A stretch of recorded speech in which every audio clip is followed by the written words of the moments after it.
Selamünaleyküm arkadaşlar. Farabi Online Dershanesi'ne hepiniz hoş geldiniz. Bu videomuzda sizlerle kitabımızın son bölümü olan 12. ünitemize geçiş yapıyoruz arkadaşlar.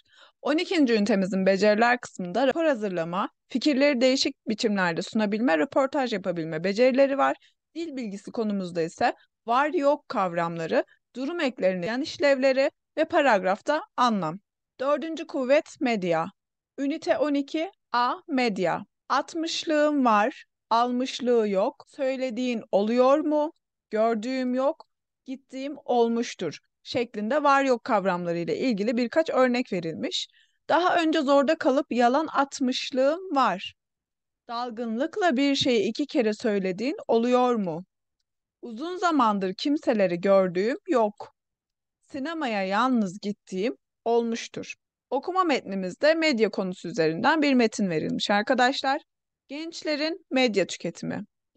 Yapılan bir araştırma ile gençlerin medyayı nasıl tükettikleri gözler önüne seriliyor.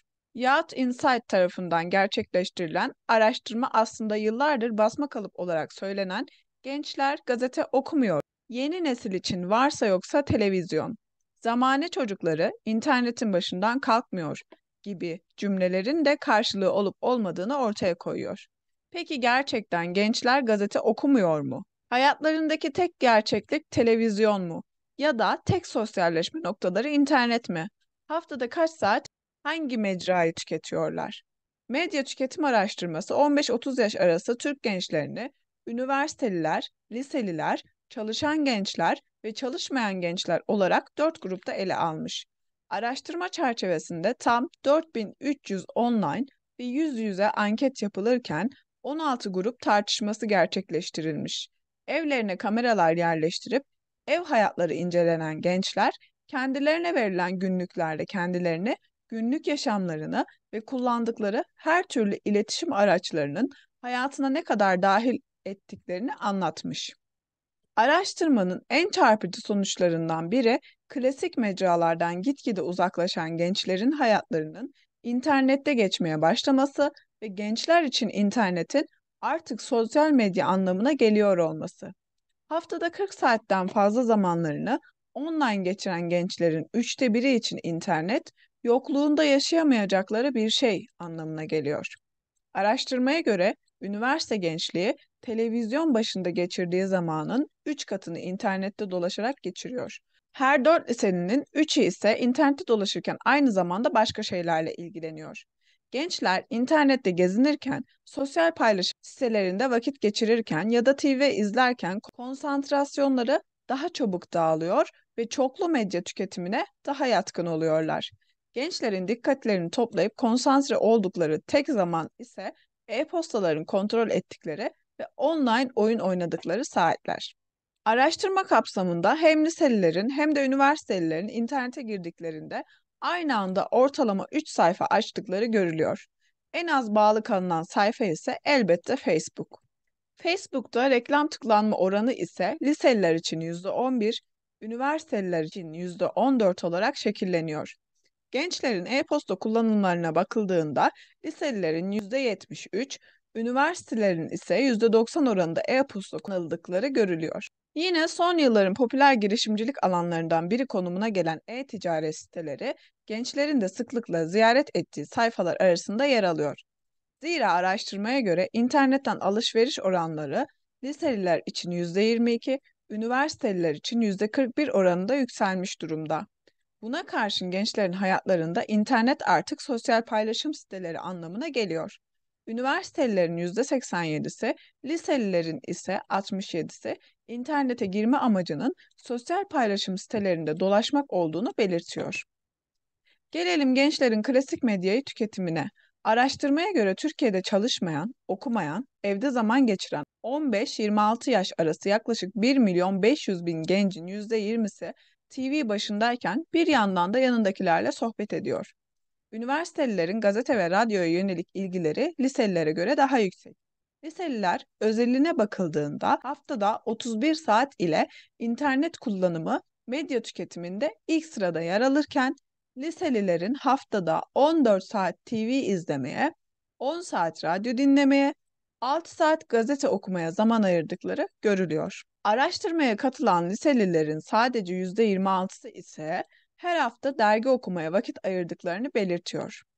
Üniversitelilerin ise liselilere kıyasla daha fazla zamanlarını internet başında geçirdiği görülüyor. Araştırmaya göre üniversiteli gençler haftada en az 42 saatin internet başında geçiriyor.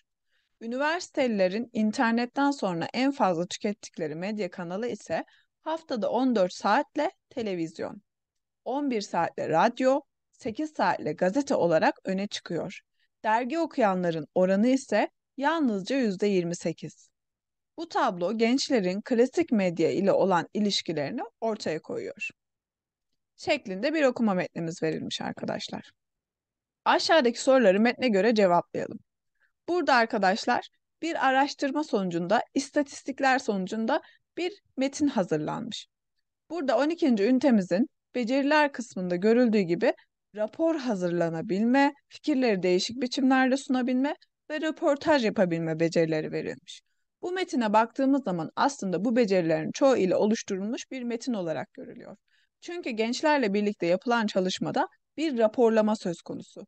İstatistiksel bir veri olarak önümüze çıkan grafikler bunu kanıtlıyor arkadaşlar. Araştırma için gerekli olan veriler nasıl toplanmıştır?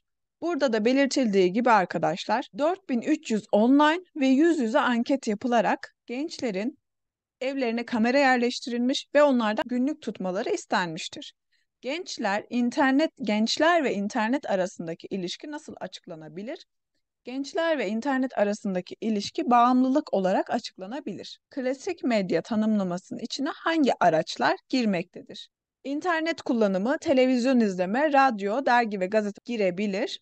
Metinde yapılan araştırmaya göre gençlerin klasik medya tüketimi için nasıl bir sonuca varılabilir? Gençlerin çoğunluğu bağımlı halde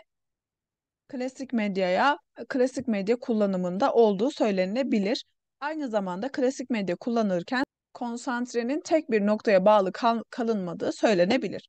Sizce her bir medya aracının tüketiminde üniversiteli ve liseli gençler arasındaki farkların sebebi ne olabilir? Buradaki ihtiyaçlar söz konusu olabilir arkadaşlar. Mesela gençlerin e-postalarını kontrol etmesi üniversitedeki bireyler için daha önemlidir. Çünkü çoğunlukla eğitimde veyahut yapılan görevlendirmede mail üzerinden hareket ettikleri için popülerite, yaş, ihtiyaç olabilir arkadaşlar.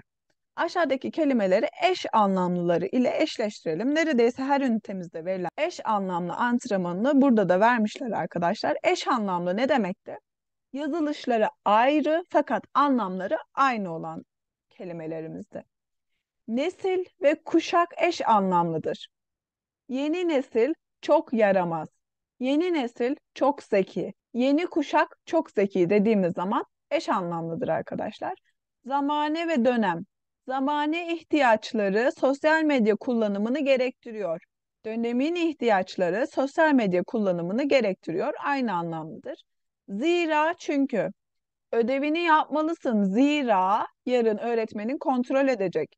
Ödevini yapmalısın. Çünkü yarın öğretmenin kontrol edecek. Kıyaslamak ve karşılaştırma eş anlamlıdır arkadaşlar. Beni sürekli komşunun kızı ile kıyaslıyor. Beni sürekli komşunun kızı ile karşılaştırıyor. Eş anlamlı cümlelerdir arkadaşlar. Şimdi ise dil bilgisi konumuz olan var yok kullanımlarına geçiyoruz arkadaşlar. Var yok kullanımının kalıbı görüldüğü gibi mış, lık, iyelik eki var yok olmak, var veya yok olmak kalıpları ile oluşturulur. Bu kalıp bir olayın gerçekleşip gerçekleşmediğini aktarmak için kullanılır. Kalıp cümleye geçmiş zaman anlamı katar. Üniversitedeyken çok yemek yapmışlığım var. Bu yemeği ben de yapabilirim. Yani arkadaşlar bir olayın gerçekleştiğini belli etmek için var yok kavramlarını kullanabilirmişiz. Bir olayın gerçekleştiğini ifade etmek için yapmışlığım var. Burada görüldüğü gibi arkadaşlar mış eki, lık eki, iyelik eki ve var ekimiz.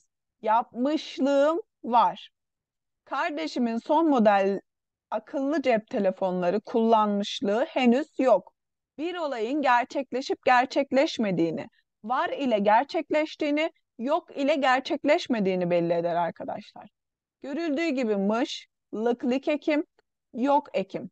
Kullanmışlığı yok. Yani kardeşim son model akıllı cep telefonlarını kullanmadı anlamında.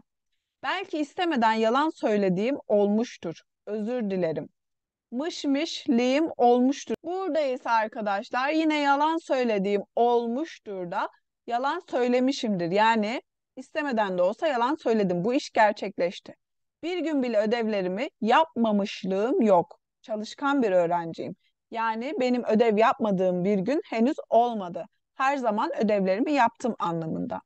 Misafirliğe elim boş gitmişliğim olmadı. En azından bir çiçek alırım şeklinde arkadaşlar örneklerimiz verilmiş. Aşağıdaki boşlukları da örneklerdeki gibi doldurmamız istenilmiş. Anneciğim, senin de gençken eve geç gelmişliğin var mı da arkadaşlar bir olayın gerçekleşip gerçekleşmediğini soruyoruz. Bazen saati unutup sabaha kadar ders çalışmışlığım var. Yani sabaha kadar ders çalıştım. Bu iş gerçekleşti. Bir kere bile kahvaltı yapmışlığım yok. Sanıyorum beni istemeyecekler ve evde kalacağım. Yani bir kere bile kahvaltı hazırlamamış, bir kere bile kahvaltı yapmamış bir olayın gerçekleşmediği. Bugüne kadar aileme yalan söylemişliğim yok.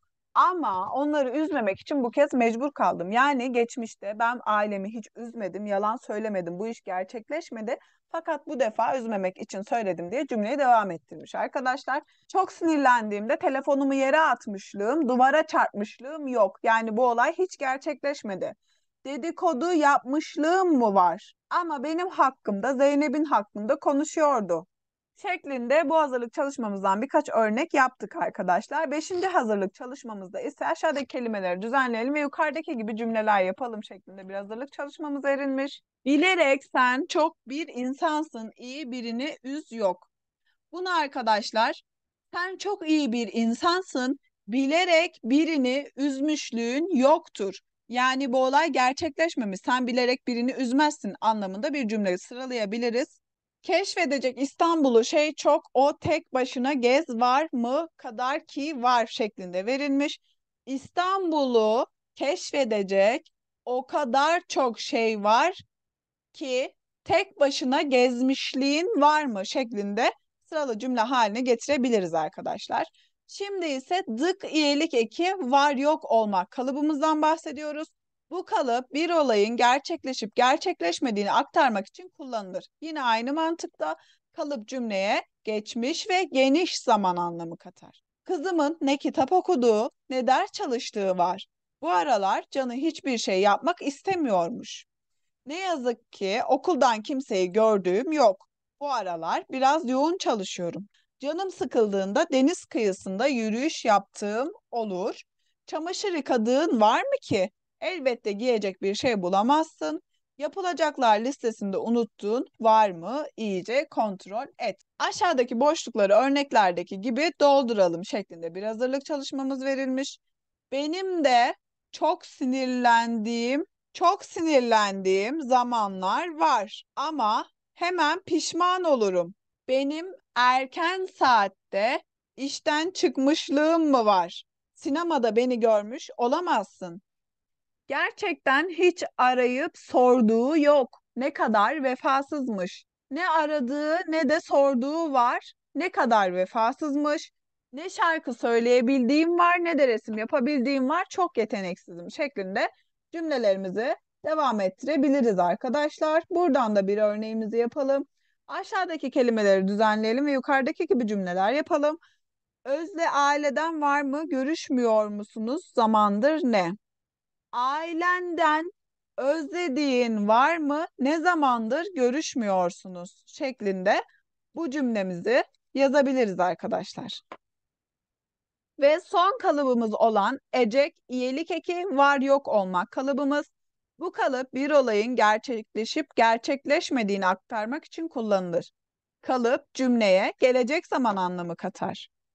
Cüzdanını mı kaybettin? Demek ki o paranın senden çıkacağı varmış. Acak, ecek ve var yok. Senin tiyatroya geleceğin yok. Bize bahane uyduruyorsun. Bu kadar çalıştıktan sonra insanın başka bir şey yapacağı olur mu hiç? Başka bir diyeceğin var mı? Yoksa gidebilirsin. Son olarak bir şey söyleyeceğin yok mu? Neden kendini savunmuyorsun? Her zaman yapacakların olmaz mı? Evin işi hiç biter mi? Şeklinde aşağıdaki boşlukları örneklerdeki gibi dolduralım. Bana doğruyu söyle. Senin bu konsere gelesin var mı? Bazen eğitimim için yurt dışına gidesim var. Ancak ailemi düşünüp hemen vazgeçiyorum. Bizi onunla tanıştırasın yok mu? Neden bizi bir araya getirmiyorsun? Bu işin olacağı yok. Bizimkisi olmayacak duaya amin demekti zaten. Bu şekilde 12. ünitemizin A kısmını bitirmiş bulunuyoruz. Evet arkadaşlar, bu videomuzda 12. ünitemizin A bölümüyle sizlerle birlikte olduk. Kitabımızın son bölümü olan B ve C kısımlarıyla karşınızda olacağız. Hepinize Allah'a emanet olun. Görüşmek üzere.